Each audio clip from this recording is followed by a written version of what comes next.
Welcome to Mountain Shadows Speedway, race fans, the second quarter-mile racetrack stacked and packed with the super late model regulation series cars for some Sunday night short track action. I'm Mikey McBlam, your commentator and driver of the Valvoline Green Machine, ready to capitalize on the momentum of our first series win in the Eastern Hills. The name for tonight's venue is fitting because we have one heck of a mountain to climb in the shadow of the night under the lights here at this quarter-mile oval. Last to first challenge in full effect as to 53 is going to lead this band of hooligans to the line. Green flags in the air. Let's bring the noise here in Mountain Shadows.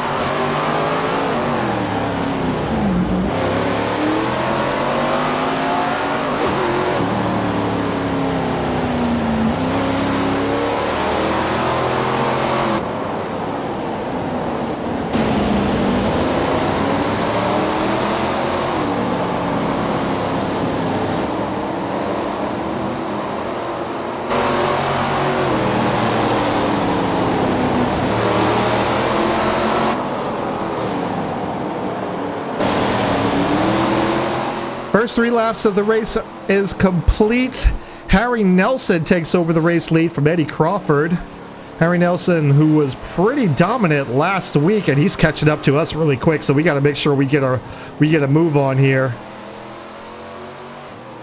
But Harry Nelson, who was really dominant at Eastern Hills, got the win stolen from him last week, but Eddie Crawford takes over the race lead. They're kind of battling side by side here. We're kind of mired back in lap traffic, getting to the inside of Eric Erickson. 25 laps to go here in Mountain Shadows. We got a pretty unique, we're already up into the top 20 by the way, but we got a pretty unique racetrack here. Track that's a bit loose, but just uniquely shaped in that it's shaped kind of like, you know, like you would expect a mile and a half to be shaped.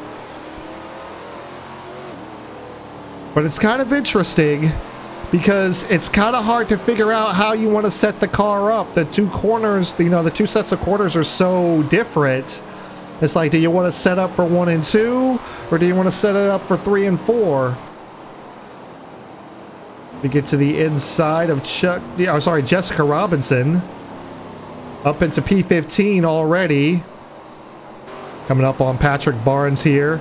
You don't really have to get on the brakes much unless you're in traffic, I'm noticing.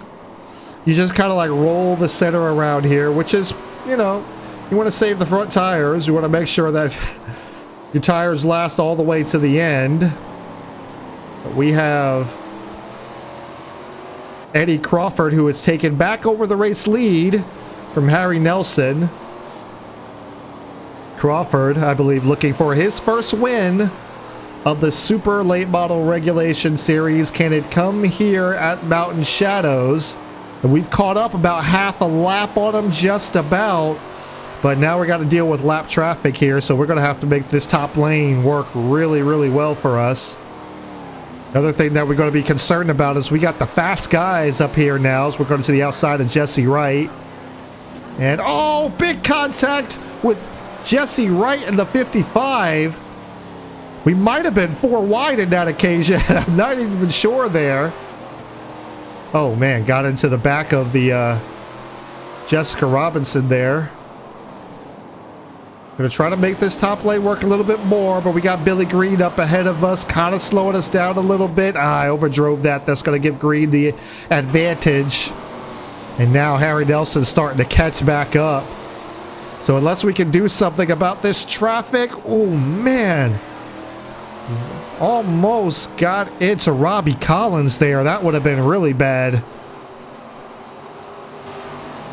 I'm going to try to make this top. Oh, Jesse gets around. We're in the wall. Caution comes out. Oh man, Jesse Wright got loose on the bottom. Probably had a tire go down. And unfortunately collected us in the outside wall. There was nothing we could do there. That's one of those, there's just nothing you can do. So we're going to just try to do what we can. Maybe we can get a top 10 finish away. Maybe we can't, but we're going to do everything we can. Here we go. Green flag's back in the air. Harry Nelson going to lead him down into turn number 1. We're aggressive in turn number 1. Try to get that top 10 right off the bat.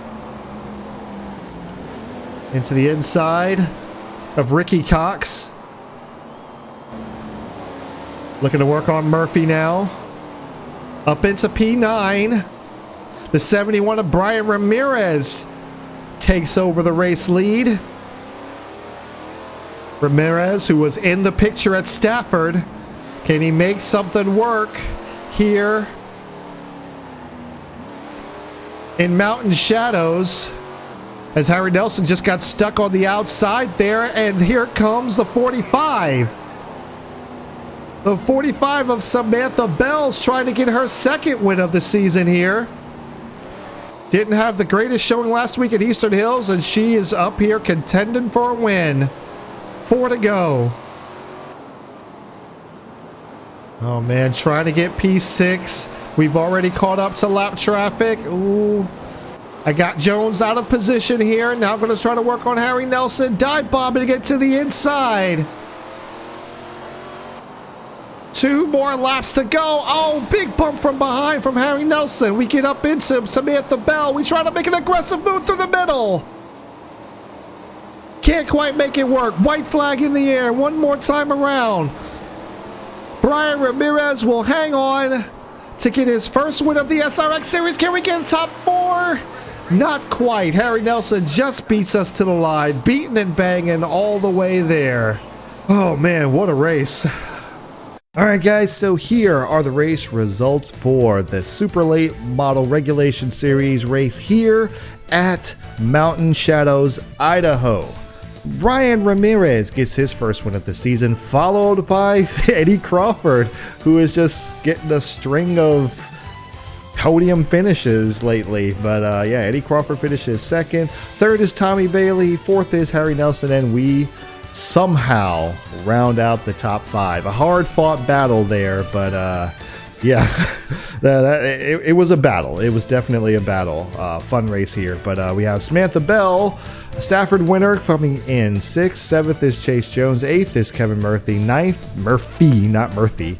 9th is Robbie Collins, and rounding out the top 10 is Ricky Cox. And here is the rest of the field. Jessica Robinson looks like she was the last car, top 15, but also finished on the lead lap. Last car on the lead lap. Several cars 2 laps down. Only a couple cars 1 lap down. Patrick Barnes and Eric Erickson.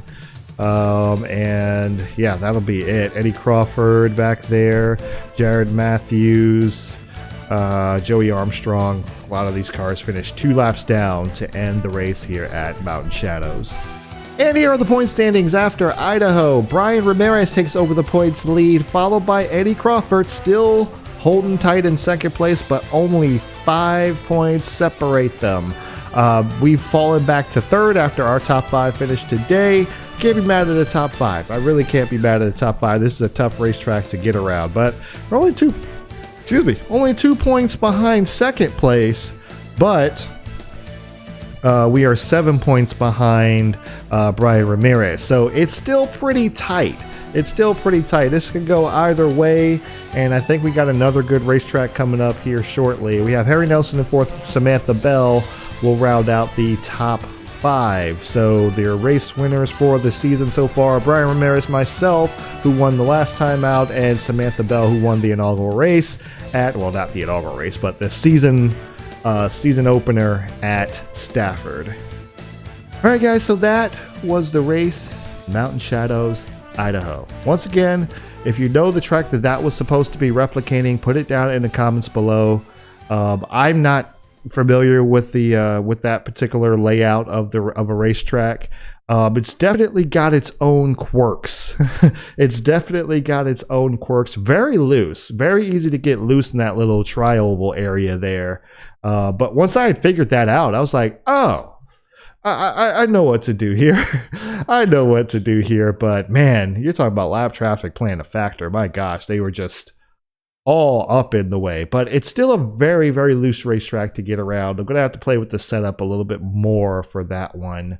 But that will conclude the stretch of quarter milers. We had Eastern Hills, which was a quarter mile in Virginia, which we managed to pull off a victory, I should say. And then in Idaho, we just raced. Now we have Chestnut County in Tennessee. So I'm curious if this is going to resemble Bristol at any, in any way, shape, or form. Probably not, but that'll be pretty interesting. I've never seen Chestnut County, so I have no idea what it looks like. But that's a half mile in length. It got some high banks, so maybe it will resemble Bristol in some way, shape, or form. I have no idea. I have no idea what it looks like. But then the fan favorite, Lucas Oil IRP Raceway, is going to be the next race afterwards. This is the race I'm looking most forward to because I do genuinely love coming to IRP. I definitely love coming here. Obviously, it's one of the fan favorites. We won our first SRX race here, so it's got a little bit of a sentimental value there, but also just, the history behind it. Maybe one day they'll bring it back and actually do some, NASCAR races here or something like that. Probably not because, the stands and stuff like that, the audience, which means they could build onto it if they wanted to, but that's neither here nor there. But maybe one day it'll come back. But I'm looking forward to this race. And then we have Slinger right after. So we may have to go ahead and jump it all the way up to 105 for Slinger, because Slinger is typically pretty easy. But we are starting from the back, so we got more cars to deal with, so it's probably going to not be as simple. It's a fast quarter mile, but it's also very tight. There's not a lot of places to go, so it might be harder than I think it is to get through the field and catch the leaders. So, but yeah, there is one thing I did want to check. Give me a second here. How do I get to my options? So what I was looking for is I was actually trying to figure out if there was a way to, I thought there was something like a setting you could put in that would allow you to repair your car. I thought there was one here, but maybe that's only for the SRX series or whatever. I swore up and down yeah. Repair between SRX races. There it is right there. I just missed it. But I guess that's only for SRX. So I was wondering what the deal with that is, but that's only during an SRX event. So that's unfortunate. I was really needed to repair my car there for that particular race after the incident, but it is what it is. But anyway, Chestnut County is going to be the next race. I'm looking forward to it. Hopefully you're looking forward to it. It is next Saturday. We are continuing the short track madness for next Saturday before we jump back into the NASCAR Xfinity Series. It's going to be a couple of short months, and then July is going to be pretty much jam-packed with Xfinity Series races. So you won't see this for a little while. I think we pick up another race in August, so hopefully Chestnut County is a good race before we get to the fan favorite and, of course, the world's fastest quarter mile. So anyway, guys, I'm looking forward to it, and if you're looking forward to it, be sure to subscribe, click the notification bell so you don't miss an upload, leave a like on the video, comment down below the hypeness, and as always, I appreciate you guys watching so much. It's awesome. I love doing this series so far. I might bring it back for a season 2. Depends on how well you guys respond to it and you hammer that like button and share the videos out and stuff like that. Get hype. We need you to get hype because I'm hype and I'm also tired. But I'm hype at the same time. So anyway, thank you guys so much for watching. We'll see you next week at Chestnut County.